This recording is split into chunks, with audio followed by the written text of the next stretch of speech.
Assalamualaikum warahmatullahi wabarakatuh. Kita akan membahas teori dan elastisitas permintaan. Kita tahu di dalam ekonomi manajerial tujuan akhirnya adalah bagaimana nilai perusahaan atau firm value bisa meningkat.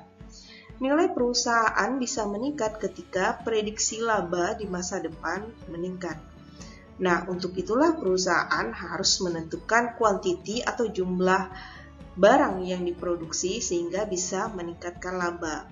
Pemahaman mengenai teori dan elastisitas permintaan akan membantu kita dalam mengetahui atau memutuskan kuantiti sehingga bisa meningkatkan laba di masa depan. Di dalam materi ini kita akan mempelajari teori permintaan yang akan menjelaskan hubungan antara jumlah barang yang diminta serta faktor-faktor yang mempengaruhinya. Selain itu juga akan dibahas elastisitas yang merupakan kepekaan perubahan barang yang diminta terhadap faktor-faktor yang mempengaruhinya. Dan yang terakhir kita akan menghitung elastisitas tersebut melalui estimasi permintaan. Teori permintaan atau consumer demand theory merupakan suatu teori yang menjelaskan bahwa jumlah barang yang diminta atau kita simbolkan dengan quantity of demand daripada barang X atau QDX merupakan suatu fungsi atau jumlahnya akan bergantung kepada harga barang tersebut atau disingkat dengan PX, I atau income, PY atau harga barang lain, dan T atau taste atau selera konsumen. Nah, jadi apa sih yang mempengaruhi tinggi rendahnya quantity of demand atau permintaan terhadap suatu barang? Itu merupakan harga barang tersebut, income, harga barang lain, dan T atau selera konsumen. Bentuk kurva permintaan akan berbentuk seperti ini. Nah, kurva ini akan menjelaskan hubungan yang berbanding terbalik antara quantity of demand atau QD dengan harga barangnya. Berbanding terbalik itu maksudnya ketika harga naik, apa yang terjadi terhadap jumlah barang yang diminta, jumlahnya akan turun. Nah, di kurva ini menjelaskan hubungan tersebut, makanya bentuknya akan seperti ini, dari kiri atas ke kanan bawah. Contohnya, ketika harga di P1 kita umpamakan, ini harganya 15.000, maka jumlah yang diminta umpamakan aja 2. Nah, sekarang ketika harganya turun, umpamakan harganya jadi 5.000, maka jumlah barang yang diminta itu akan meningkat. Nah, hubungannya seperti inilah yang disebut dengan hubungan yang berbanding terbalik, atau ketika faktor yang satunya naik, faktor yang lainnya akan turun. Faktornya apa? Harga. Ketika harga naik, maka jumlah barang yang diminta itu akan turun. Nah, titik-titik ini nanti kemudian akan membentuk suatu kurva yang namanya kurva permintaan. Jadi kalau kita garisin, yang titik-titik merahnya itu merupakan kurva permintaan. Nah, semakin jauh kurva permintaan daripada sumbu 0, artinya permintaan terhadap suatu produk itu akan semakin tinggi. Ini merupakan contoh daripada kurva permintaan individual dan kurva permintaan pasar atau market demand. Jadi di sini dicontohkan merupakan permintaan terhadap barang yang oleh si Joan, dan ini permintaan barang si Edward. Jadi nama orangnya Edward, di sini Joan. Joan ketika harganya 20, dia menginginkan barang tersebut sebanyak 3 atau membelinya sebanyak 3. Nah, Edward ketika barangnya 20, dia menginginkan, ketika harga barangnya 20, dia menginginkan harganya 1. Nah, kenapa 1 enggak 3, Bu? Gitu kan 3-nya di sini enggak, karena kurvanya ketemu di sini nih. Nih, angkanya di sini. Ketika 20 kan kenanya di kurva yang ini, makanya dia ke bawah.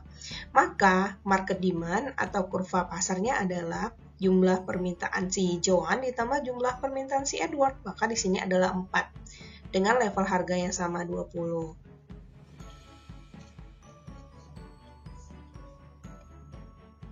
Nah, ini merupakan fungsi permintaan yang dihadapi oleh suatu perusahaan. Artinya, apa aja faktor yang bisa mempengaruhi permintaan produk suatu barang di dalam perusahaan? Itu merupakan analisis regresi berganda daripada faktor-faktor yang mempengaruhinya. Seperti PX merupakan harga per unit barang dan jasa. N merupakan jumlah barang yang dijual. I merupakan income, P merupakan harga barang tersebut, dan T merupakan taste atau selera daripada konsumen. Dan bisa jadi faktor-faktor yang mempengaruhi permintaan terhadap suatu barang di dalam perusahaan itu ada lagi selain faktor ini. Jadi tidak mutlak hanya daripada 5 faktor ini, bisa lagi ada faktor yang lainnya. Dan bisa jadi kelima faktor ini salah satunya tidak mempengaruhi permintaan terhadap suatu barang di dalam perusahaan. Jadi tergantung kepada lingkungan di dalam perusahaan, tergantung kepada jenis barang yang dijual di perusahaan tersebut. Sekarang kita masuk penjelasan mengenai elastisitas permintaan. Nah, elastisitas permintaan itu merupakan kepekaan jumlah barang yang diminta ketika harga barang berubah. Jadi, kalau yang saya jelaskan tadi itu merupakan elastisitas harga ketika harga barang yang berubah. Sedangkan kita tahu banyak faktor-faktor yang bisa menyebabkan permintaan terhadap suatu barang itu naik atau turun. Bisa jadi harga barang tersebut, bisa jadi pendapatan, bisa jadi harga barang lain, atau bisa jadi selera konsumen. Jadi ketika kita ngomongin ketika harga berubah, berapa persen perubahan jumlah barang yang diminta akibat perubahan harga tersebut, maka nanti kita akan mencari yang namanya elastisitas harga. Nah, ketika kita mencari berapa perubahan quantity demand daripada barang X ketika income-nya berubah atau ketika income konsumen berubah atau pendapatannya berubah, misalnya 1%, berapa perubahan daripada jumlah barang yang diminta ketika pendapatannya naik. Nah, itu namanya kita mencari elastisitas daripada pendapatan. Nah, atau ketika misalnya kita ingin mencari harga barang lainnya itu berubah, bisa naik atau turun. Nah, berapa persen perubahan jumlah barang yang diminta produk kita ketika harga barang lain yang berubah? Itu kita ngomongnya elastisitas harga barang lain. Begitu juga sama tes selera konsumen. Jadi ketika kita menghitung elastisitas, itu kepekaan jumlah barang yang diminta ketika faktor-faktor yang mempengaruhinya berubah. Ketika harga, maka namanya elastisitas harga. Ketika pendapatan yang berubah, maka namanya adalah elastisitas pendapatan. Ketika harga barang lain berubah, makanya elastisitas harga barang lain atau elastisitas selera konsumen.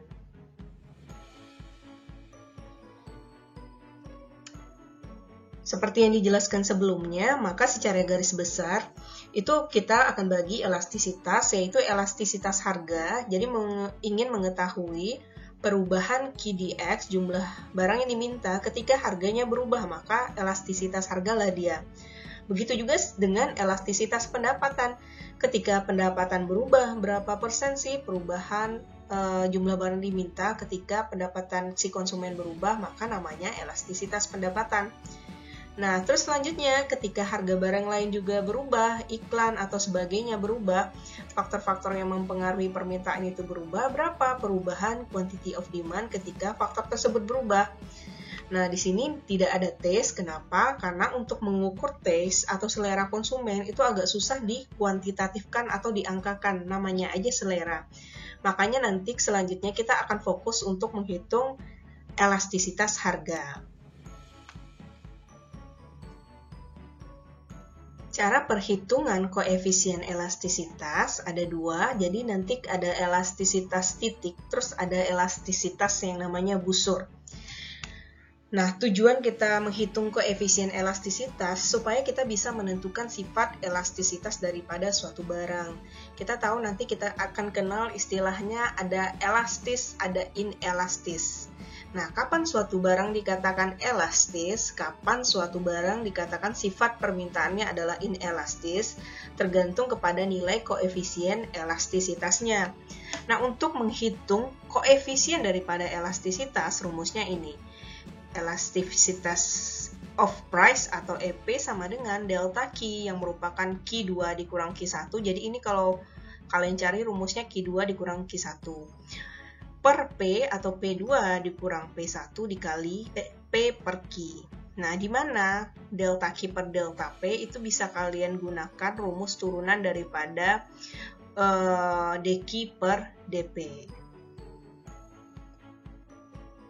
Nah, sekarang kita masuk contoh soal. Misalnya nih, perusahaan mempunyai fungsi quantity of demand-nya, fungsi permintaannya adalah 245 dikurang 3,5 P. Nah, yang kita cari adalah kita ingin menentukan sifat elastisitasnya. Apakah perusahaan itu sifat-sifat permintaannya elastis atau inelastis. Nah, untuk itu kita perlu cari koefisien elastisitas permintaannya. Karena kita mau cari elastisitas harga, maka kita harus tahu titik harganya berapa. Di titik harga berapa kita ingin mencari elastisitasnya. Umpamakan titik harganya 10, jadi kita akan mencari elastisitas pada level harga 10. Nah, cara mencarinya adalah rumusnya sesuai dengan rumusnya, delta Q per delta P dikali P per Q, di mana delta Q per delta P merupakan turunan daripada fungsi Q dx. Kita sudah mempelajari optimasi di pelajaran sebelumnya untuk menurunkan suatu rumus matematika. Jika tidak ada huruf di sampingnya, itu langsungkan buat 0. Artinya ini fungsinya konstan, nilainya 0. Nah, minus 3,5 P diturunin jadi min 3,5. Kenapa? Ini pangkatnya 1, jadi pangkatnya harus dikalikan ke sini, jadi satunya dikurang 1. 1 dikurang 1 adalah 0, jadi P pangkat 0 sama dengan 1, maka min 3,5 kali 1. Makanya turunannya adalah min 3,5. Nah, turunannya kita letakkan di sini sesuai dengan rumusnya. Jadi cara lain untuk mencari delta Q per delta P adalah langsung turunkan rumusnya.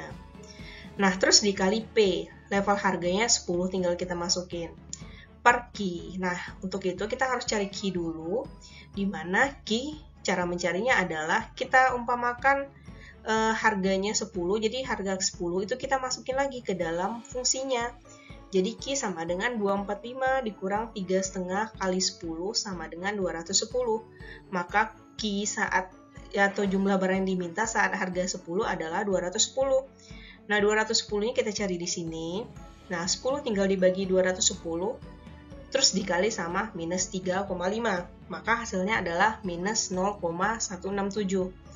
Nah, untuk elastisitas permintaan, itu nilainya kita anggap positif semua. Jadi, walaupun minus 2, minus 3, minus 4, itu nilainya kita anggap positif. Nah, karena itu, untuk menentukan selanjutnya sifat elastisitasnya yang paling penting, kita harus menentukan nilai koefisien elastisitas ini lebih kecil atau lebih besar daripada 1. Nah, karena 0,1 itu lebih kecil dari 1, maka sifat elastisitasnya adalah inelastis. Atau bahasa Inggrisnya inelastic. Nah, maksudnya apa? Ketika nanti harga naik 1%, ketika price-nya naik 1%, apa yang terjadi? Maka jumlah barang yang dimintanya turun. Kenapa turun? Kenapa nggak naik? Ini kan hukum permintaan. Kalau harga barang naik, jumlah barang yang diminta pasti turun. Nah, ini dia maksudnya elastisitas. Ketika harga barang naik 1%, maka permintaan akan turun 0,167%. Artinya apa? Kenaikan harga itu lebih besar dibandingkan penurunan jumlah barang yang diminta. Atau ketika harga naik, jumlah barang yang diminta turun, tapi nggak sebesar daripada kenaikan harga tersebut. Nah, inilah yang kita sebut selanjutnya dengan barang-barang yang inelastis atau dia tidak elastis. Kita tahu kalau elastis itu longgar atau mudah dibengkokkan, jadi maksudnya ketika harga naik juga dia harusnya ikut naik, itu maksudnya elastis. Ketika harga barang naik, jumlah barang yang diminta turun, tapi turunnya itu sebesar daripada kenaikan harga barang tersebut. Nah, itu maksudnya elastis nantinya atau longgar. Sedangkan inelastis adalah ketika harga naik, itu jumlah barang yang diminta penurunannya nggak sebesar daripada kenaikan daripada harga tersebut. Nah, berikut ini merupakan kurva daripada permintaan. Jadi ini merupakan kurva permintaan seluruhnya, tapi kurva permintaan yang menggambarkan berbagai macam jenis elastisitas. Nah, ketika jenis barangnya itu inelastis, maka kurva permintaannya akan berbentuk seperti ini, curam. Nah, curam ini menunjukkan, apa sih maksudnya curam? Kenapa kurva inelastis bentuknya curam? Ini menunjukkan hubungan antara harga dengan jumlah barang yang diminta. Umpamakannya ini P1. Ketika harga turun, jauh ya turunnya. Nih, turunnya jauh jarak gapnya, apa yang terjadi terhadap kuantitinya? Kuantitinya akan naik, tapi kenaikan kuantiti itu nggak sebesar daripada penurunan harga. Itu artinya barangnya sifatnya inelastis. Jadi perusahaan perlu mempertimbangkan ketika misalnya dia menjual produk-produk yang sifatnya inelastis, penurunan harga yang terlalu jauh itu tidak akan menambah jumlah barang yang dimintanya banyak gitu, nggak akan menambah banyak jumlah barang yang diminta. Nah, contohnya ini pada barang-barang konsumsi, biasanya ayam, telepon, sepatu, dan makanan. Jadi kalau barang-barang tersebut biasanya turun harganya jauh, itu permintaannya nambah, tapi nambahnya nggak akan gede. Nah, sekarang gimana dengan elastis? Elastis kurvanya akan berbentuk seperti ini, landai. Jadi ini tetap kurva permintaan, cuma bentuknya aja ini curam, ini landai, ini horizontal, ini vertikal. Nah, bentuknya landai untuk menggambarkan hubungan yang seperti ini. Jadi umpamakan di sini adalah P1, ini diumpamakan adalah Q1. Umpamakan harganya nih turunnya segini nih. Oh, jauh banget jadinya. Coba lihat. Nih, umpamakan harganya turun nih dari sini ke sini nih. Jadi dari P1 ke P2. Apa akibatnya? Nah, jumlah barang diminta naik, tapi naiknya gede kan dibandingkan yang ini. Panah ini lebih gede dibandingkan panah yang ini. Artinya apa? Inilah yang maksudnya dengan elastis, seperti karet, rubber band, yang dimana dia gampang dibengkokkan. Maksudnya ketika harga diturunin, itu akibatnya apa? Jumlah barang yang diminta akan meningkat secara drastis. Nah, contohnya apa? Contohnya barang-barang elektronik, furniture, dan lain-lain.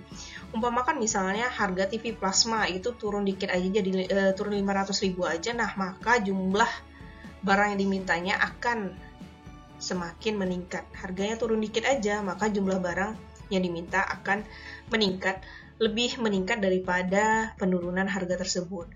Nah, begitu juga sebaliknya, kalau misalnya harga dinaikin, jadi harap hati-hati kalau harga dinaikkan, apa efeknya? Jumlah barang yang diminta itu akan semakin turunnya lebih jauh daripada kenaikan harga. Jadi harap perusahaan hati-hati ketika dia menjual produk-produk yang elastis. Ketika menaikkan harga sedikit aja, jumlah permintaannya, nanti penerimaan yang bakal ngefek ke penerimaannya itu akan turun jauh melebihi kenaikan harganya. Nah, sekarang kita masuk kepada elastisitas sempurna.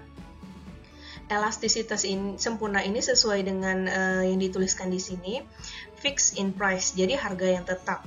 Harganya tetap dengan berbagai macam jumlah permintaan barang. Nah, sebaliknya perfectly inelastic itu merupakan inelastis sempurna. Maksudnya apa? Pada berbagai tingkat harga itu jumlah yang diminta tetap. Kalau ini harga yang sama, jumlah yang diminta bisa beragam, bisa menaik, bisa turun.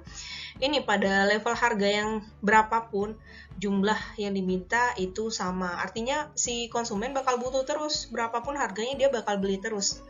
Contohnya adalah produk-produk kesehatan atau obat-obatan, di mana berapapun harganya seperti kemoterapi, insulin, atau vitamin-vitamin zaman sekarang, berapapun harganya dibeli terus sama orang. Kenapa?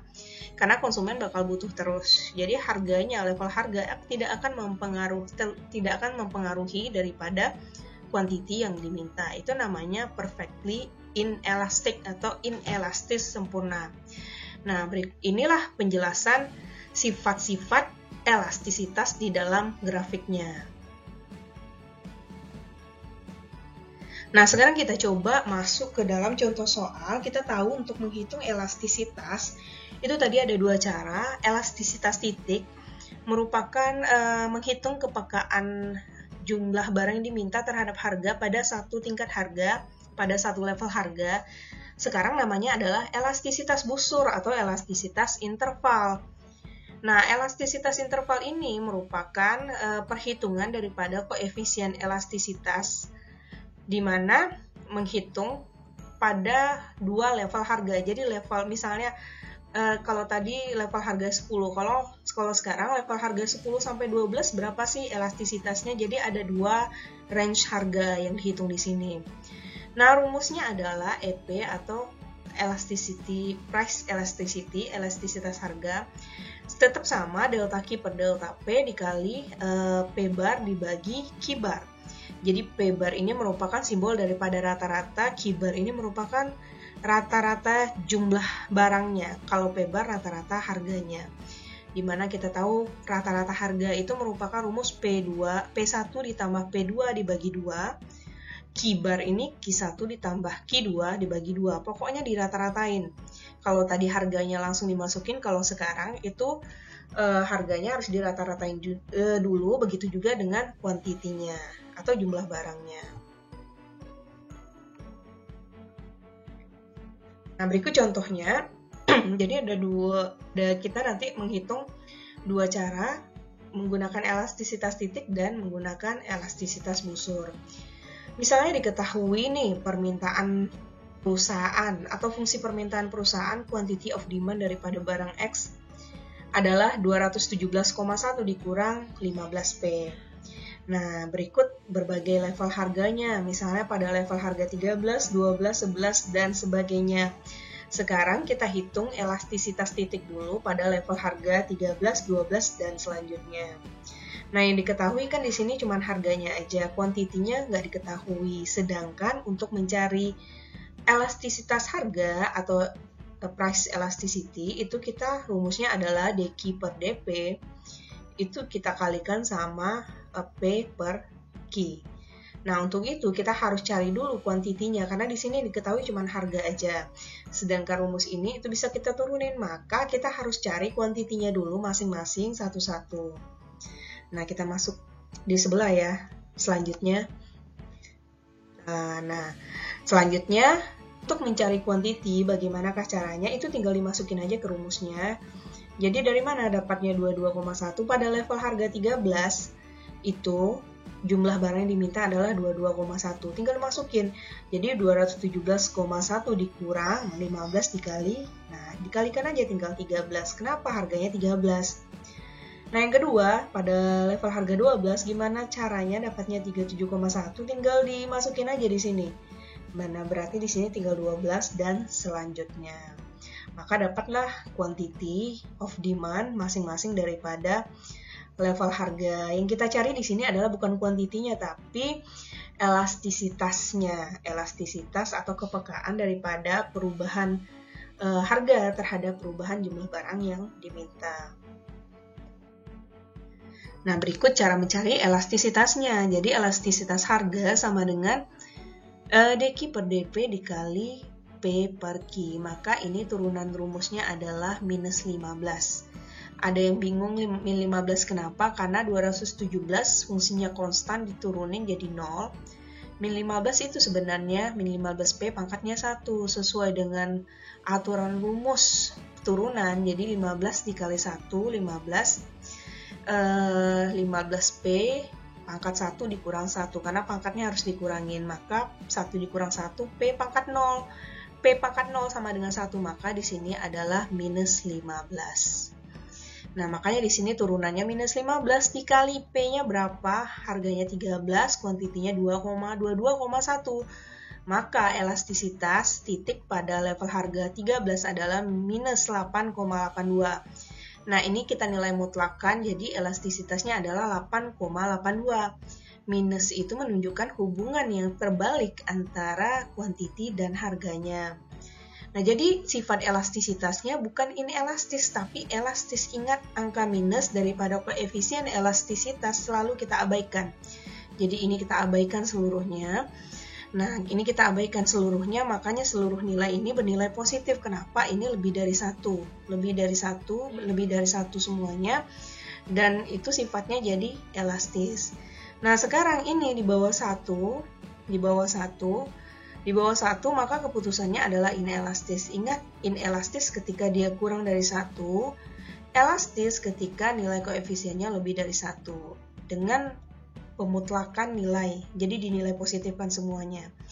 Dari sini kita bisa ambil kesimpulan, pada level harga 13 sampai 8 itu sifat barang adalah elastis. Tapi ketika si perusahaan menurunkan lagi level harga dari 7, apa akibatnya? Sifat permintaan barang tersebut menjadi inelastis. Begitu juga dengan level harga 6.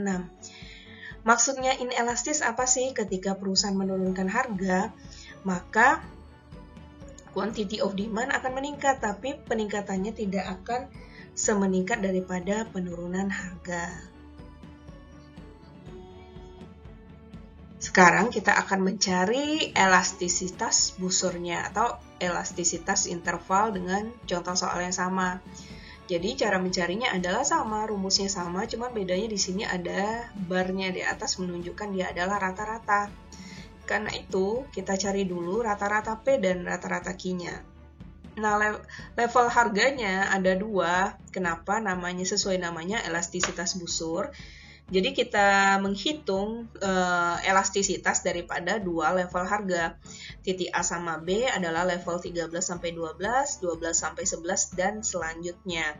Nah, karena itu, ini adalah kuantitinya. Kita cari rata-rata P-nya. Nah, ini adalah harga jual atau P, rata-ratanya berapa? Tinggal ditambahin dibagi 2, sesuai dengan rumus rata-rata. Mudah sekali. Jadi ini juga datangnya dari 12 ditambah 11 dibagi 2. Jadi ini bukan kurang, ini sampai 10-11 level harganya. Jadi ini juga sama, ini rata-rata harganya belum dirubah ya angkanya, jadi dirubah sendiri. Ini 10 ditambah 11, ini 9 ditambah 10. Nah, ini 8 ditambah 9 dan selanjutnya.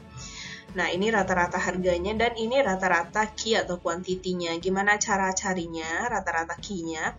Sama seperti rata-rata P, cuman ini punyanya Q. Jadi 22,1 ditambah 37,1 dibagi 2, 37,1 ditambah 52,1 dibagi 2 dan selanjutnya. Maka ini kita bisa dapat rata-rata Q-nya. Selanjutnya tinggal kita masukin ke dalam rumus elastisitas harganya, di mana turunan daripada fungsinya dikalikan sama rata-rata P. Rata-rata P-nya 12,5 dan rata-rata Q-nya 29,6. Maka tinggal dimasukin aja, hasilnya adalah 6,33. Ingat, khusus untuk elastisitas permintaan, nilai minus diabaikan atau dimutlakkan. Jadi seluruh nilai bernilai positif. Yang kita perlu telusuri di sini adalah apakah nilainya lebih dari 1 atau kurang dari 1. Jadi ini kurang dari 1, 0,82 kan kurang dari 1. Sifatnya inelastis. Jadi pada level harga sampai di sini itu seluruhnya adalah elastis, baru 7-6 dia inelastis. Berikut ini merupakan faktor-faktor yang bisa mempengaruhi elastisitas daripada suatu permintaan. Yang pertama adalah banyaknya produk substitusi yang tersedia di pasar pada tingkat harga yang kompetitif. Maksudnya di sini adalah semakin banyak di pasar pesaingnya yang bisa menjual dengan harga-harga yang bersaing bahkan lebih murah dibandingkan produk kita, maka sifat permintaan barang kita akan semakin elastis. Karena itu kalau kita siap-siap naikin harga sedikit aja, permintaan kita akan turun melebihi daripada kenaikan harga kita. Kenapa? Nah, konsumen bisa memilih barang-barang pesaing kok yang harganya justru lebih murah atau sama seperti barang kita. Nah, yang kedua adalah penyesuaian periode waktu. Penyesuaian periode waktu ini maksudnya ketika barang diproduksi sampai dijual kepada konsumen, sampai konsumen membelinya lama atau enggak. Jadi semakin lama barang tersebut dibeli oleh konsumen, artinya semakin besar pula peluang untuk pesaing masuk di pasar tersebut. Jika pesaing masuk, nanti ujung-ujungnya jadi seperti nomor 1, maka sifat barangnya akan semakin elastis. Nah, terus yang ketiga adalah masa pakai daripada suatu produk. Masa pakai ini maksudnya adalah ketika konsumen beli sampai konsumen habis menggunakan barang tersebut, itu masa waktunya. Jadi ketika masa waktunya panjang, konsumen ketika membeli suatu barang pertimbangannya akan banyak sekali. Jadi kalau kita akan membeli suatu barang yang masa pakainya itu lama, kita pertimbangannya bakal lama juga gitu. Umpamakan kita beli laptop, nggak sama seperti beli laptop kayak beli kerupuk, beli gampang aja langsung. Kalau beli laptop, masa pakainya kita perkirakan untuk orang Indonesia mungkin 5-7 tahun bakal lama, maka barangnya akan semakin elastis. Jadi kalau harga naik dikit aja, kuantitinya juga akan turun jauh. Dan sebaliknya, ketika misalnya harga turun, itu orang bakal berlomba-lomba untuk membeli laptopnya padahal harganya turun dikit aja gitu. Jadi masa pakai dari produk akan menentukan elastisitasnya, maka akan semakin elastis. Nah, terus selanjutnya adalah derajat kepentingan atau kebutuhan konsumen terhadap suatu produk tersebut. Kepentingan ini maksudnya barang itu penting untuk kehidupan sehari-hari atau enggak. Jadi semakin enggak penting, itu dia akan semakin elastis. Semakin penting, dia akan semakin inelastis. Kenapa semakin inelastis? Jadi gini, ketika misalnya barang itu penting kayak kebutuhan pokok, beras, sayur, gula, garam, minyak goreng, dan sebagainya, ketika harganya naik, itu mau nggak mau kita tetap beli juga. Kenapa?